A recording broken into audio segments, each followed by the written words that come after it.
আল্লাহ রাব্বুল আলামিন পবিত্র কুরআনুল কারীমের ৭ নং সূরা সূরাতুল আ'রাফ এর ১১ নম্বর আয়াতে বলেন, বিসমিল্লাহির রহমানির রহিম। আল্লাহ রাব্বুল আলামিন বলছেন, ওয়ালাকাদ খালাকনাকুম সুম্মা সাওয়ারনাকুম সুম্মা কুলনা লিল মালাইকাতি ইসজুদু লিআদম ফাসাজাদু ইল্লা ইবলিস লাম ইয়াকুম মিনাস সাজিদিন।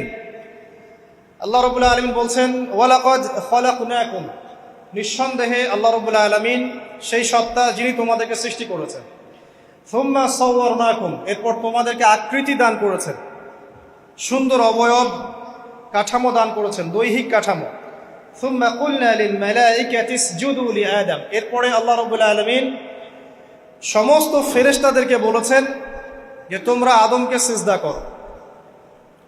আর সূরা বাকারার মধ্যে আছে, আল্লাহ পাক সৃষ্টি করার পরে আদম আলাইহিস সালামকে নাম শিক্ষা দিয়েছেন, অর্থাৎ জ্ঞান শিক্ষা দিয়েছেন, এবং এমন জ্ঞান শিক্ষা দিয়েছেন যেই জ্ঞান ফেরেশতারাও জানতেন না। আল্লাহ পাক ফেরেশতাদেরকে বলেছিলেন যে তোমরা এই নামগুলো বলে দাও দেখি, যদি তোমরা সত্যবাদী হয়ে থাকো। ফেরেশতারা এই নামগুলো বলতে পারেননি। তারা বলেছিলেন, লা ইলমা লানা ইল্লা মা আল্লামতানা, আপনি আমাদেরকে যা শিখিয়েছেন এর বাইরে আমাদের কোনো জ্ঞান নেই। এরপর আল্লাহ পাক আদম আলাইহিস সালামকে বলেছেন, আদম তুমি নামগুলো বলে দাও দেখি। এরপর আদম আলাইহিস সালাম সুন্দর করে সব নামগুলো বলে দিয়েছেন, কারণ আল্লাহ পাক তাকে সেই জ্ঞান শিক্ষা দিয়েছিলেন। এরপরে আল্লাহ রাব্বুল আলামিন ফেরেশতাদেরকে বলেছেন, তোমরা আদমকে এখন সিজদা করো, কারণ জ্ঞানের মানদণ্ডে আদম তোমাদের চেয়ে শ্রেষ্ঠ। সুবহানাল্লাহ। আর আমরা সেই আদম সন্তান, যদিও বা পৃথিবীতে আসার পরে আমরা আমাদের পরিচয়টা ভুলে গেছি। সেই আদম সন্তান, যে আদমকে আল্লাহ রাব্বুল আলামিন ফেরেশতাদেরকে দিয়ে সম্মানিত করলেন, সিজদা করালেন, সেই আদম সন্তান এখন আল্লাহর জমিনে শিরক করে, নবী সাল্লাল্লাহু আলাইহি ওয়াসাল্লামের সুন্নতের অনুসরণ করতে চায় না, নবীদের আদর্শ মানতে চায় না, কোরআন এবং সুন্নাহ মেনে জীবন করতে চায় না। সেই আদম সন্তান এখন জেনা করে, ব্যভিচার করে, মাদকদ্রব্য পান করে, সমকামী। সেই আদম সন্তান এখন ঘুষ খাচ্ছে, সুদ খাচ্ছে, দুর্নীতি করছে, অন্যের সম্পদ আত্মসাৎ করছে, অন্যায়ভাবে মানুষকে হত্যা করছে। এমন কোনো গুনাহ নাই যে সেই আদম সন্তান করছে না। কোন আদম সন্তান? যার পিতাকে আল্লাহ রাব্বুল আলামিন কি করলেন?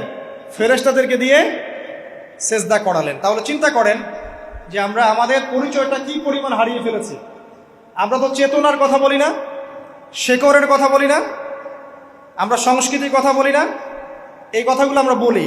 আমাদের সত্যিকারের চেতনা হচ্ছে ইসলামিক চেতনা। সত্যিকারের শেকড় হচ্ছে এই শেকড় যে আমরা আদম আলাইহিস সালামের সন্তান, যে আদমকে আল্লাহ রাব্বুল আলামিন ফেরেশতাদেরকে দিয়ে সেজদা করিয়েছেন জ্ঞানের কারণে।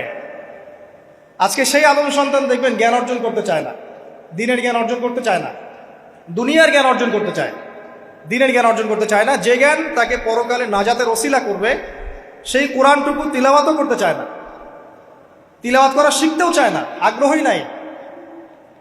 তাহলে আমরা কি পরিমাণে আমাদের শেকড়টা ভুলে গেছি, চেতনা হারিয়ে ফেলেছি, আমাদের মূল সংস্কৃতি থেকে দূরে সরে আসছি। একটু চিন্তা করে সামনে যাই। আল্লাহ রাব্বুল আলামিন বলছেন, এরপর সুন্দর আকৃতি দিয়ে আদমকে আমি ফেরেশতাদেরকে দিয়ে সেজদা করালাম। ফাসাজাদু, সবাই সেজদা করলো, প্রত্যেকটা ফেরেশতাই কি করলো? সেজদা করলো। ইল্লা ইবলিস, কে সেজদা করলো না? ইবলিস। ইবলিস সেজদা করলো না। ইবলিস কে ছিল? সে কিন্তু কোনো ফেরেশতা ছিল না। সে ছিল একজন জিন। কানা মিনাল জিন্নি, সূরা কাহফে আল্লাহ পাক বলেছেন কানা মিনাল জিন্নি, সে জিনদের একজন ছিল। ঠিক আছে? সে আল্লাহ রাব্বুল আলামিনের এত বেশি ইবাদত করেছিল যে আল্লাহ রাব্বুল আলামিন তাকে এক পর্যায়ে ফেরেশতাদের উপরে একটা দায়িত্বশীল বানিয়ে দিয়েছিল। ঠিক আছে? তো কিন্তু তার মনের ভিতরে একটা কিবর বা অহংকার ছিল, যে অহংকারের কারণে সে কিন্তু আল্লাহ পাকের এই নির্দেশটা পালন করলো না, লঙ্ঘন করলো। আমরা সামনে যাই। লাম ইয়াকুম মিনাস সাজিদিন, আল্লাহ পাক বলছেন সে সিজদাকারীদের অন্তর্ভুক্ত ছিল না। কে? ইবলিস। আচ্ছা, ক্বালা, আল্লাহ পাক এবার বলছেন, মা মানাআকা আল্লা তাসজুদা ইয আমারতুক। আল্লাহ পাক বলছেন, হে ইবলিস, কিসে তোমাকে নিষেধ করলো, কে তোমাকে বারণ করলো আদমকে সিজদা করতে, যাকে আমি সিজদা করার আদেশ করেছি? কি জন্য করলে না? সোজা কথায়, তুমি কি জন্য সেজদা করলে না আদমকে? মা মানে আঁকা, তোমাকে কে বারণ করলো? এবার ইবলিস তার দলিল পেশ করছে। সে বলছে যে ক্বালা আনা খায়রুম মিন, সে বলল আমি আদমের চাইতে উত্তম।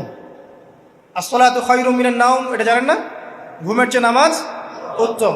ঠিক এইভাবেই সে ইবলিস বলছে কি আনা খায়রুম মিন, আমি তার চেয়ে উত্তম। কি কারণে উত্তম? খালাকতানি মিন নার ওয়া খালাকতাহু মিন তিন। হে আল্লাহ, আপনি আমাকে সৃষ্টি করেছেন আগুন দিয়ে, জিনদেরকে কি দিয়ে সৃষ্টি করা হয়েছে? আগুন দিয়ে। ফেরেশতাদেরকে কি দিয়ে? নূর দিয়ে। তাহলে এখানে প্রমাণ হলো যে ইবলিস কিন্তু ফেরেশতা নয়। আমাকে সৃষ্টি করেছেন আগুন দিয়ে, ওয়া খালাকতাহু মিন তিন, এবং আদমকে সৃষ্টি করেছেন তিন মানে কাদামাটি দিয়ে। তার মানে আগুন কাদামাটির চেয়ে সুপিরিয়র, বেশি মর্যাদা সম্পন্ন।